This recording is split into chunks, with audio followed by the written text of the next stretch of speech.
했는지라 그가 가서 누웠더니 어깨서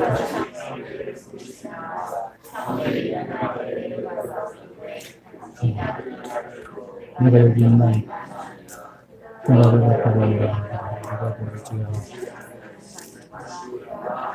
같이 있습니다. 사무엘이 아직 여호와를 알지 못하고 여호와의 말씀도 아직 그에게 나타나지 아니한 때라. 아멘. 오늘 사무엘상 3장의 말씀을 통해서 한 가지 질문을 던진다고 한다면 운명을 받아들일 것인가? 라는 질문이에요. 운명을 받아들일 것인가? 여러분들은 운명을 받아들이겠습니까? 아니면 그 운명을 어떻게 바꿔보려고 노력을 한번 해보겠습니까? 근데 문제는 이제 운명이 뭐냐라는 거겠죠. 오늘 이 엘리에 대한 그 부분인데, 이 엘리를 살피면서 이 엘리에 대한 운명을 어떻게 받아들이고 있는가에 대한 질문을 던지면서 보게 되면 굉장히 흥미로운 그런 말씀이 될 거라고 생각을 합니다. 우리 1절 말씀을 한번 같이 다시 한번 읽어볼까요? 3장 1절의 말씀입니다. 아이 사무엘이 엘리 앞에 여호와를 섬길 때에는 여호와의 말씀이 희귀하여 이상이 흔히 보이지 않았더라. 아멘.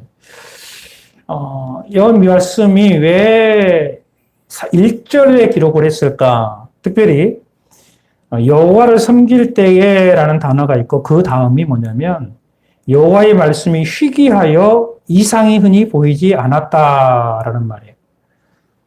이 말은 주님께서 말씀해 주시는 그 일이 드물었고 주님이 말씀해 주시는 일이 드물었고 환상도 자주 나타나지 않았다라고 지금 이야기를 하고 있는 것이죠. 사실 구약은 하나님께서 직접적인 계시를 할 때가 많았어요. 직접 환상으로, 꿈으로 나타나셔서 말씀을 하셨고 뿐만 아니라 사람을 통해서 천사처럼 짠 하고 등장하기도 했고 더 나아가서는 선지자나 제사장이나 그리고 하나님의 사람을 통해서 직접적으로 하나님은 말씀을 하셨어요. 이게 구약의 활동이었습니다. 그래서 구약은 거의 직접적인 계시였어요.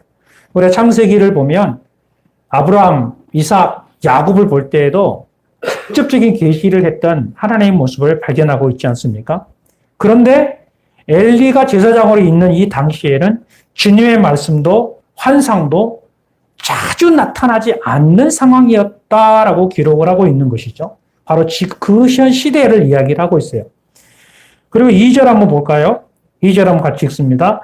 엘리의 눈이 점점 어두워가서 잘 보지 못하는 그때에 그가 자기 초소에 누웠고 이 부분은 엘리의 눈이 점점 어두워갔다라는 말은 첫째적으로 그러니까 육체적으로 보면 나이가 들면 눈이 침침해진다라고 해석을 할 수 있어요. 이제 노인이 돼가는구나라고 생각할 수 있으나 이것을 좀 더 다른 각도로 해석을 하게 되면 엘리의 그 영적인 상태를 이야기를 해주고 있는 거예요. 그 영적인 상태가 뭐예요? 그의 영성도 그의 영적인 부분도 점점 어두워가서 보이지 않는 뭐가 하나님의 이상도 하나님의 말씀도 보이지 않는 상태가 되어가고 있다는 사실을 영적으로 보여주고 있다는 이야기죠. 엘리는 제사장이었습니다. 그럼 제사장의 상태가 그러하다면 온 이스라엘 백성들에게 어떡할까요? 온 이스라엘 백성들에게도 역시 하나님의 이상이나 하나님의 환상도 보이지 않는 영적인 상태로 내려가고 있다는 사실을 우리에게 보여주고 있는 거예요. 그런데 이 당시에 성전이 없는 거 아니에요. 제사장이 없는 건 아닙니다. 성전도 있고 제사장도 있고 특별히 하나님의 사람 등장을 해요. 사무엘상 2장 바로 그 앞장에 보게 되면 엘리의 그 자녀들의 범죄로 있을 때에 하나님의 사람이 등장을 해서 엘리를 꾸짖는 것을 보게 되면 이 하나님의 사람이 어떤 사람인지를 몰라요. 이름이 전혀 거론되어져 있지 않습니다. 그런데 성경은 그저 하나님의 사람이라고 이야기를 했어요. 하나님의 사람이 와서 엘리 제사장을 꾸짖어요. 그 가정을 꾸짖어요. 그럼에도 불구하고 실상은 그 시대가 뭐예요? 영적으로 어두워져만 가고 있었다. 깜깜한 터널을 향하여 들어가고 있었다라고 이야기를 하고 있습니다. 역대하 17장 8절에서 9절에 보게 되면 제사장의 위치가 나오는데 이 여호사밧 당시에 여호사밧 왕으로 있을 때에 제사장들은 어떤 일을 했었느냐 하면 성전에서 온 백성들을 향하여 하나님 앞에 제사를 드렸던 것뿐만 아니라 율법과 선지서를 가지고 기록된 말씀을 온 백성들에게 가르치는 일도 했던 것이 제사장의 직무였어요. 그러니 제사장의 질은 말씀을 가르치고 말씀을 양육하고 제사를 드리는 그러한 사명을 감당했던 것이 바로 제사장이었죠. 그런데 지금 이 엘리 때에는 뭐냐면 말씀을 가르치는 그 영적 제사장이 영적으로 제대로 말씀을 가르치는 것이 아니라 도리어 어떻게 가르치고 있어요? 그들의 잘못된 행실을 제자들에게 백성들이 가르치고 있는 그런 형편이 되고 말았다라는 거죠. 바로 지금 상황이 그래요. 18절 말씀 보면, 자, 18절 말씀 또 기록을 하고 있어요. 3장 18절. 같이 읽어볼까요? 시작. 사무엘이 그것을 그에게 자세히 말하고 조금도 숨기지 아니하니 그가 이르되 이는 여호와의 신이 선한 대로 하실 것이라 하니. 이 말은 무슨 말이냐 하면 하나님께서 사무엘을 부르셔서 사무엘에게 말씀하셨던 내용이 뭐냐면 엘리 제사장 가정과 가문에 내리는 그 재앙. 이 장에서 하나님의 사람이 엘리 가문에 내리는 그 재앙에 대해서 선포를 하고 있는 내용을 다시 한번 확인을 시켜주는 내용이에요. 그래서 하나님께서 사무엘에게 주셨던 말씀을 엘리 제사장이 어젯밤에, 오늘 새벽에 하나님이 너에게 무슨 말을 해주더냐? 나에게 숨김없이 말을 하라라고 했을 때에 사무엘은 두렵고 떨리는 마음으로 엘리 제사장에게 하나님이 주셨던 말씀을 전해주는 거예요. 그 내용은 뭐냐면 두 아들의 행실이 악한 행실로 인하여서 너희 가문에 노인이 없게 할 것이다. 심지어 너희 집안에 있는 두 아들이 동시에 죽을 것이다 라는 말씀을 전해줬어요. 굉장히 아픈 소리죠. 그것을 사무엘에게 다시 한번 하나님께서 재다짐을 하는 말씀을 하신 거예요. 이것은 두 번째 하신 말씀이기 때문에 반드시 그렇게 응하여야 하겠다라는 그런 하나님 메시지죠. 이 말을 엘리 제사장이 들었어요. 다시 한번 들었어요. 자, 그렇다면 여러분, 엘리 제사장이 그 말을 들었을 때에 엘리는 어떻게 반응을 해야 할까요? 만약에 여러분들에게, 만약 우리들에게 하나님께서 혹은 하나님의 사람을 통해서 너와 너희 자녀들의 죄 때문에 내가 너의 자녀의 생명을 빼앗아가리라. 내가 너의 자녀의 생명을 빼앗아가리라라고 만약에 말씀을 하셨다고 한다면 여러분 어떻게 하실까요? 어떻게 하시겠어요? 네, 말씀대로 하세요. 말씀대로 되기를 원합니다. 여러분 그렇게 하시겠습니까? 지금 엘리는 그렇게 하고 있다는 이야기예요. 너희 집안에 노인이 없게 하겠다. 내가 너희 자녀들을 다 죽이겠다라고 했을 때 엘리는 그렇게 대답하는 거예요. 하나님 말씀대로 하세요. 하나님 말씀대로 되기를 원하나이다. 이것은 엘리는 운명을 그대로 받아들이고 있는 모습이죠. 우리는 여기에서 다윗을 한번 생각해 볼 필요가 있습니다. 다윗이 밧세바를 통해서 자녀를 낳게 됩니다. 그리고 우리아를 죽이죠. 이때에 하나님께서 하나님의 사람을 통해서 즉 나단을 통해서 다윗의 죄악을 꾸짖습니다. 그리고 다윗과 밧세바를 통해서 낳은 그 아이가 있어요. 어린 아이가 있죠. 그 아이를 향하여 이렇게 말합니다. 반드시 그 아이가 죽으리라라고 이야기를 했어요. 죽으리라. 이 말을 들었을 때에 다윗의 행동은 어떤 행동이었느냐 하면 사무엘하 12장 16절 17절에 이렇게 말합니다. 다윗이 그 아이를 위하여 하나님께 간구하되 다윗이 금식하고 안에 들어가서 밤새도록 땅에 엎드렸으니 그 집의 늙은 자들이 그 곁에 서서 다윗을 땅에서 일으키려 하되 왕이 듣지 아니하고 그들과 더불어 먹지도 아니하더라라고 이야기를 했어요. 그리고 22절에 이르되 아이가 살았을 때에는 내가 금식을 하고 온 것은 혹시 여호와께서 나를 불쌍히 여기사 아이를 살려주실는지 누가 알까 생각하거니와. 이렇게 표현하는 말은 무슨 말이냐. 다윗의 범죄로 인하여 자녀가 죽는다는 말을 들었어요. 다윗의 행동은 뭐였냐면 하나님 뜻대로 하세요가 아니었어요. 그 말씀이 듣는 순간 그는 땅에 엎드려서 하나님 앞에 통곡하며 금식을 하며 회개하며 기도를 선택했다라는 거예요. 결국은 다윗은 하나님의 은혜를 구한 거예요. 이 부분은 뭐냐면 철저하게 다윗은 하나님 앞에 자기 자신을 자기의 죄를 회개하고 하나님 앞에 통일을 했다는 이야기죠. 그런데 오늘 본문에서 3장에서 내용에서는 엘리에게 이러한 회개의 모습이 전혀 보이지 않고 있다는 이야기입니다. 회개가 없어요. 눈물이 없습니다. 자식의 죽음 앞에 자기가 죽는다는 말을 들었을 때에 그 집안이 멸문을 당한다는 말을 들었을 때에도 애통하는 마음도 없다라는 거예요.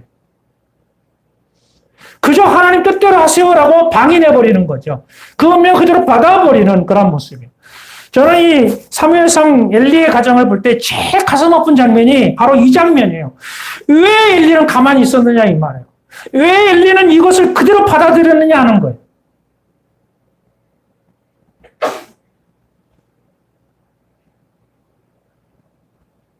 저는 아비로서 그런 막 가슴 아픈 마음도 생기고 제사장 목회자로서의 그런 가슴 아픈 마음도 생기고 시대의 지도자로서의 그 가슴 아픈 마음이 여기에 생기는 거예요. 왜 인류는 그러하지 못했을까라는 거예요.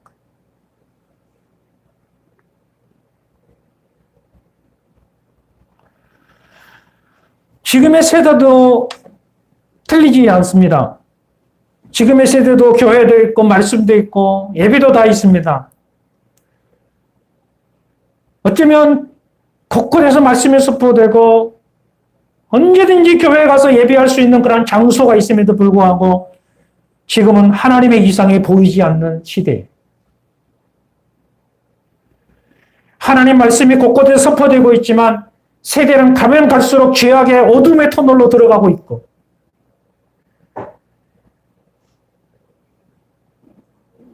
교회까지 빛을 잃어가고 세상은 갈수록 암흑 속으로 들어가고 있는 시대가 지금의 시대입니다.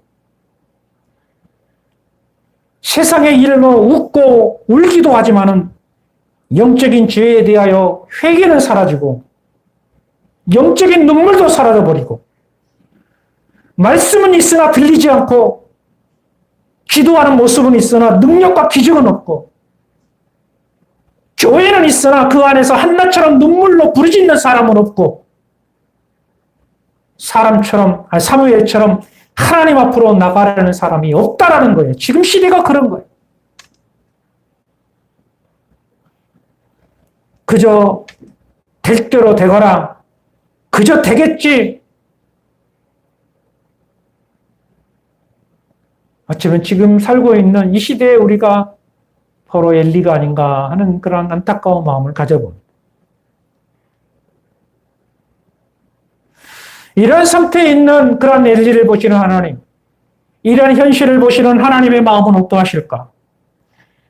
그저 운명처럼 받아들여야지요. 하나님 알아서 하세요. 자포자기해버리는 그 엘리와 같은 모습을 보고 있는 하나님의 마음은 과연 어떠하실까? 우리는 그 마음을 한번 돌아볼 필요가 있습니다. 첫 번째 하나님께서는 3장의 말씀으로 이렇게 말합니다. 3장 3절 말씀 봅시다. 하나님의 등불은 아직 꺼지지 아니하였으며 사무엘은 하나님의 궤에 있는 여호와의 견안에 두었더니. 여기서 보면 하나님의 등불은 아직 꺼지지 아니하였다. 하나님의 등불은 아직 꺼지지 아니하였다. 여러분, 등불이라는 것은 어둠을 밝히는 빛입니다. 희망입니다. 약속입니다. 그리고 등불은 성령을 의미합니다. 바로 이것은 하나님의 등불이 꺼지지 않았다라는 말은 아직도 하나님의 희망의 불은 꺼지지 않았다는 거예요. 이 시대를 바라보시는 하나님, 이 시대에 살고 있는 수많은 믿음의 사람들을 바라보시는 하나님의 마음은, 그 희망은 여전히 꺼지지 아니하였다. 당신의 백성들을 향한 하나님의 기대와 사랑을 끄지 않고 계속 불을 켜놓고 계신다라고 말씀하고 있는 거예요. 집을 나간 둘째 아들이 다시 돌아오기만을 기다리며 밤새도록 불을 켜놓고 저 먼 곳을 바라보며 혹시나 돌아오지 않을까 하는 마음으로 기다리는 아버지처럼 우리 하나님은 지금도 여전히 그 희망의 불을 끄지 아니하시고 우리를 지켜보시고 우리가 돌아오기를 간절히 바라고 계신다라는 사실. 세상에 물들지 않고 다시 하나님의 은혜의 자리로 돌아오기를 간절히 기다리시는 하나님의 마음이 오늘 본문에 기록이 되어져 있습니다. 하나님의 등불은 꺼지지 아니하였다. 여러분, 하나님의 사랑은 쉽게 꺼나지 않습니다. 하나님의 등불은 쉽게 꺼지지 않습니다. 상한각대를 꺼지 아니하시고 꺼져가는 등불도 끄지 아니하시는 그 하나님의 사랑이 언제나 저와 여러분에게 있음을 꼭 기억할 수 있기를 바랍니다. 하나님의 은혜가 쉽사리 꺼지지 않는 사실을 꼭 기억하세요. 하나님의 구원이 쉽사리 사라지지 않는다는 사실을 꼭 기억하십시오. 설령 우리가 죄 가운데 빠졌다 할지라도, 실수하고 넘어졌다 할지라도 주님의 사랑은 여전히 그대로입니다. 그대로입니다. 둘째 10절의 말씀을 보겠습니다. 10절 말씀 같이 읽어봅시다. 같이 여호와께서 임하여소서 전과 같이 사무엘아 사무엘아 부르시는지라. 사무엘이 그대 말씀하옵소서 주의 종이 듣겠나이다 하니. 아멘. 이 말은 하나님께서 사무엘아 사무엘아 이 부르시면은 계속해서 4번이나 반복이 되어져 있습니다. 깨달아 알 때까지 계속해서 하나님은 찾고 부르시는 거예요. 바로 이 말은 하나님은 하나님 앞으로 나오기를 계속해서 부르시고 계신다라는 거예요. 알아듣고 앞으로 나올 때까지 하나님은 부르신다라는 거예요. 우리 사람 같은 경우는 한 번, 2번 말했다가 안 들으면 에잇 하고 막 화내버리죠. 그런데 하나님은 그렇지 않아요. 하나님은 한 번 들어도 2번 들어도 들리지 않고 대답하지 않으면 3번이고 4번이고 계속해서 하나님은 들으시는 거예요. 아브라함이 50명, 45명, 40명, 30명, 20명, 10명 할 때도 하나님께서는 계속해서 들으시는 거. 그래. 이게 바로 하나님의 마음이에요. 듣고 돌아올 때까지 하나님은 부르시는 거예요. 예수님 곁에는 12명의 사도들이 있었습니다. 3년 6개월 동안 6월절을 함께 보내면서 이제 마지막 함께 떡을 떼는 자리에 누군가가 나를 팔 것이다. 그게 누구입니까? 나와 함께 떡을 떼는 자다. 이것은 예수님의 경고가 아니에요. 예수님의 책망이 아닙니다. 이것은 예수님의 부르심이에요. 이 말은 회개하고 돌아오라. 내가 너를 알고 있으니 회개하고 돌아오라라는 이야기예요. 베드로에게도 말을 합니다. 너가 나를 모른다고 3번 부인하리라. 이건 경고가 아니에요. 베드로야, 그래, 내가 너를 알아. 알기 때문에 다시 돌아오렴이라는 거예요. 다시 돌아오렴. 결국은 주님은 모든 걸 아신다는 거예요. 모든 걸 알고 있다는 거예요. 너의 연약함을 알고 있다는 이야기예요. 너가 그 위기 속에서 너가 힘들어하는 것도 알고 있다는 이야기예요. 그렇기 때문에 나에게 다시 오렴이라는 거예요. 다시 오렴.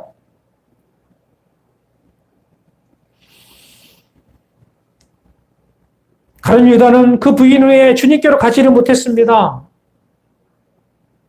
결국은 자살하고 말았죠. 그러나 베드로는 눈물로 회개하고 주님 앞에 통곡하며 나왔습니다. 그리고 난 다음에 그의 고백이 뭡니까? 주님 사랑합니다 라는 고백이에요. 주님 사랑합니다.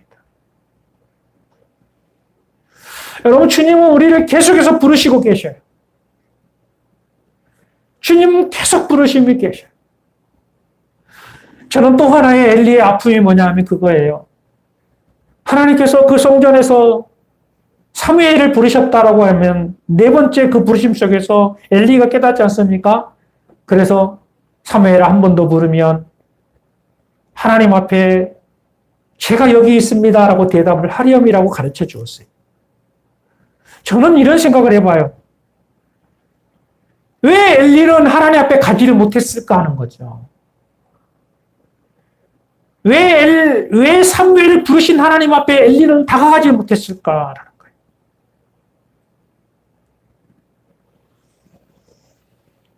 이게 영적인 욕심이거든요.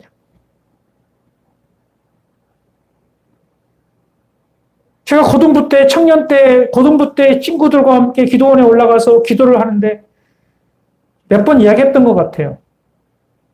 처음으로 방언이라는 게 뭔지를 알았어요. 한 친구가 방언이라는 은사를 받았어요. 너무너무 신기했죠. 너무너무 신기할 뿐만 아니라 한편으로는 너무너무 부러운 거예요. 하나님 앞에 기도하는데 이 방언으로 생통맞는 그런 방언의 기도를 드리는 모습이 너무너무 신기하고 한편으로는 너무너무 부러워서 그날 밤새도록 그거를 보고 잠이 안 와요. 왜? 나도 받고 싶으니까. 욕심이 생기는 거예요, 욕심이.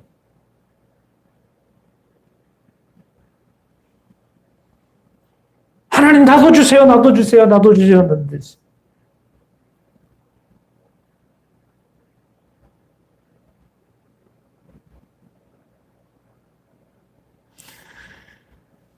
사무엘을 부르신 하나님 곁으로 왜 엘리는 다가가지 못했을까?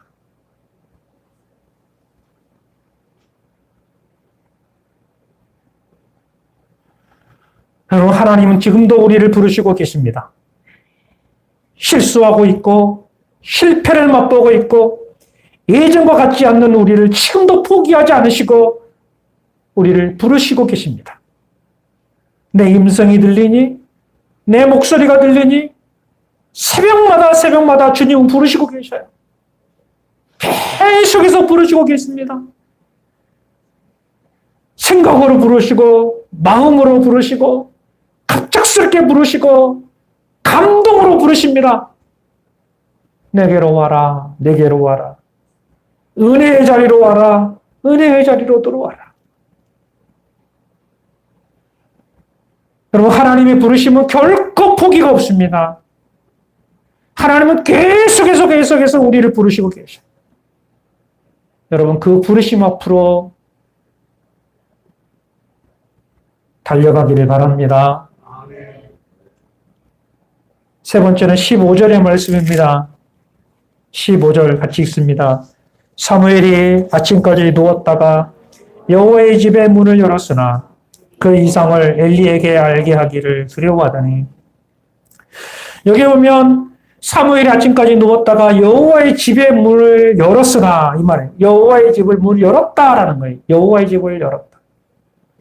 그런데 이 말씀과 상반되는 구절이 있어요. 말라기서 1장 10절에 보게 되면 만군의 여호와가 이르노라 너희가 내 제단 위에 헛되이 불사르지 못하게 하기 위하여 너희 중에 성전 문을 닫을 자가 있었으면 좋겠도다. 내가 너희를 기뻐하지 아니하며 너희가 손으로 드리는 것을 받지도 아니하리라. 말라기서에서는 성전 문을 닫을 자가 있었으면 좋겠다. 왜? 너희에게 드리는 그 예배를 더 이상 받고 싶지 않다. 너희가 드리는 예물, 너희가 드리는 제사, 어느 것 하나도 받고 싶은 생각이 없다. 왜? 거짓되기 때문에. 제약되기 때문에 그렇습니다. 그것이 하나님의 마음의 안타까움이에요. 그렇다면 엘리의 시대에 어땠어요? 엘리의 시대도 마찬가지입니다. 헛된 제사요, 망정된 제사였어요. 그럼에도 불구하고 하나님은 어떻게 했어요? 이 문을 닫아버렸으면 좋겠다가 아니라 여전히 하나님은 성전 문을 열어놓고 계신다라는 거예요. 하나님 열어놓고 계신다. 이거는 뭐예요? 희망이에요, 희망. 아직까지 기회가 있다라는 거예요.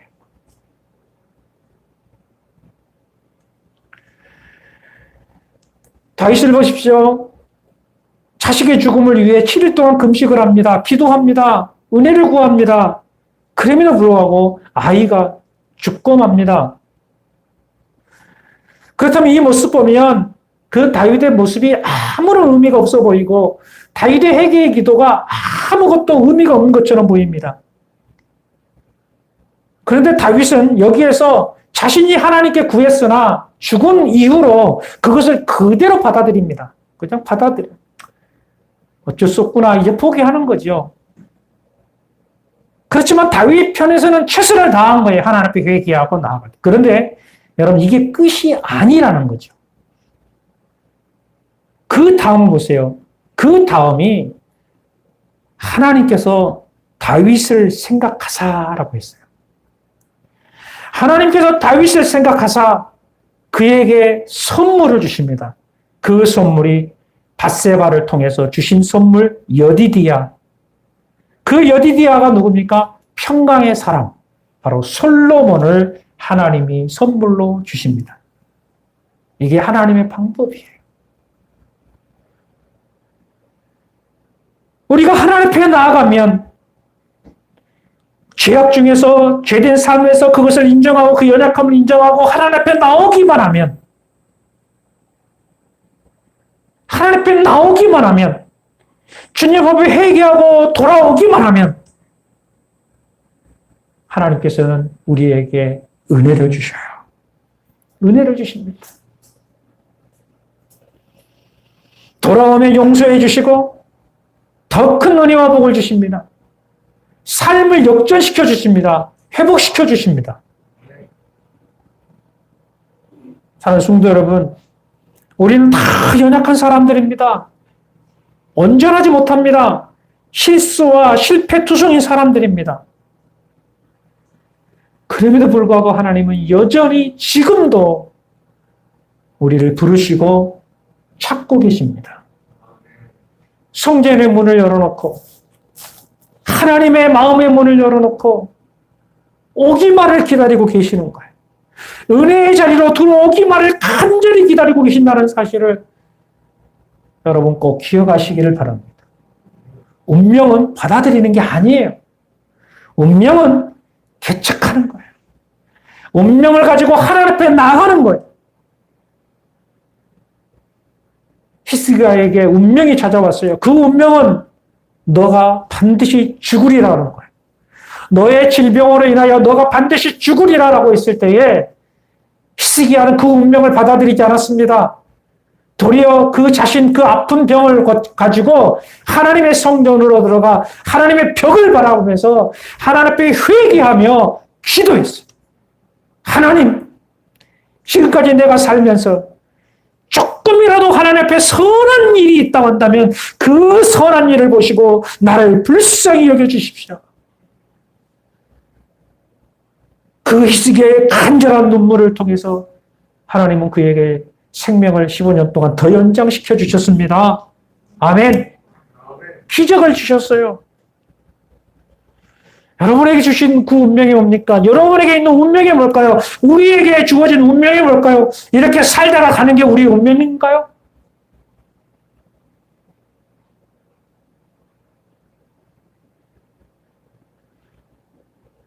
운명을 그렇게 받아들이는 거 아니에요. 운명은 내가 하나님께 나와서 기도할 때 그 운명이 바뀌는 거예요. 여러분 운명을 좀 바꿔보세요. 여러분 자녀의 운명을 바꿔보세요. 그 자녀의 운명을 바꾸는 것은 하나님 앞에 나와서 기도하는, 철저하게 하나님 앞에 나와. 나의 인생길 운명을 바꾸는 것은 하나님 앞에 기도하는 거예요. 하나님 앞에 기도하는 거예요. 하나님 앞에 나아가는 거예요.